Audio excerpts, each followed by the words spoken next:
बहुत समय पहले की बात है। एक राज्य के राजा ने अपनी उम्र बढ़ती देखकर राजगद्दी से संन्यास लेने का विचार किया, लेकिन उसका कोई पुत्र नहीं था जिसे वो अपनी जिम्मेदारियां सौंप सके।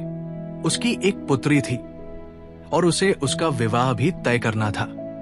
इसलिए राजा ने अपने मंत्रियों को बुलाकर घोषणा की कि जो भी व्यक्ति अगली सुबह सबसे पहले राज्य में प्रवेश करेगा उसे ही उसका उत्तराधिकारी बनाया जाएगा और उसकी पुत्री से उसका विवाह कर दिया जाएगा।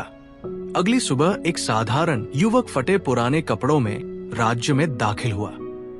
सैनिक उसे राजा के पास ले गए और राजा ने उसका राज्याभिषेक किया। इसके बाद राजा ने अपनी पुत्री का विवाह उस युवक से कर दिया और राज्य छोड़कर जंगल में तपस्या करने चला गया। समय के साथ उस युवक ने राज्य की बागडोर संभाली और धीरे धीरे एक योग्य और आदर्श राजा बन गया।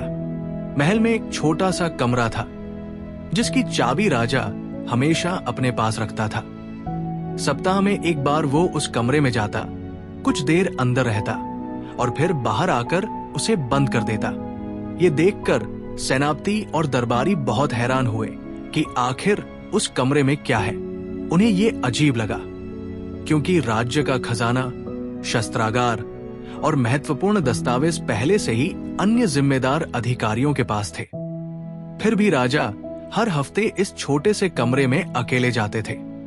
आखिरकार एक दिन सेनापति से रहा नहीं गया और उसने विनम्रता पूर्वक राजा से पूछा, महाराज, कृपया मुझे क्षमा करें, लेकिन इस कमरे में ऐसा क्या है जिसके बारे में आप इतने चिंतित हैं? राजा ने क्रोधित होकर उत्तर दिया, ये आपके पूछने का विषय नहीं है, इसके बारे में दोबारा न पूछें। सेनापति के प्रश्न के बाद दरबारियों और मंत्रियों के मन में भी जिज्ञासा बढ़ गई, यहां तक कि ये खबर रानी तक भी पहुंच गई।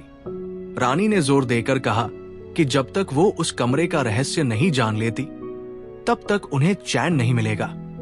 अंत में रानी और दरबारियों के दबाव में राजा को कमरा खोलने के लिए सहमत होना पड़ा।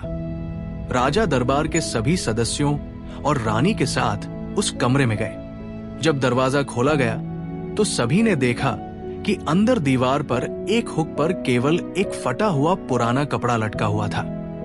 ये देखकर मंत्री और सेनापति आश्चर्यचकित हो गए।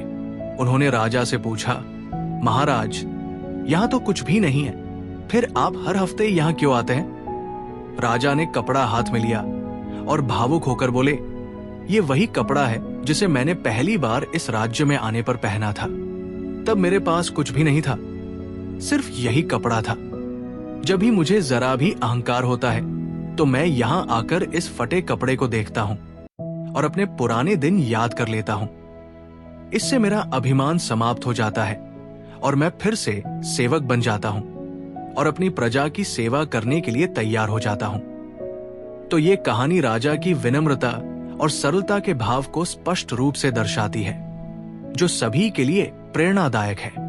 इस कहानी में राजा ने एक महत्वपूर्ण संदेश दिया कि हमें अपने अतीत को कभी नहीं भूलना चाहिए और अपने भीतर हमेशा विनम्रता बनाए रखनी चाहिए।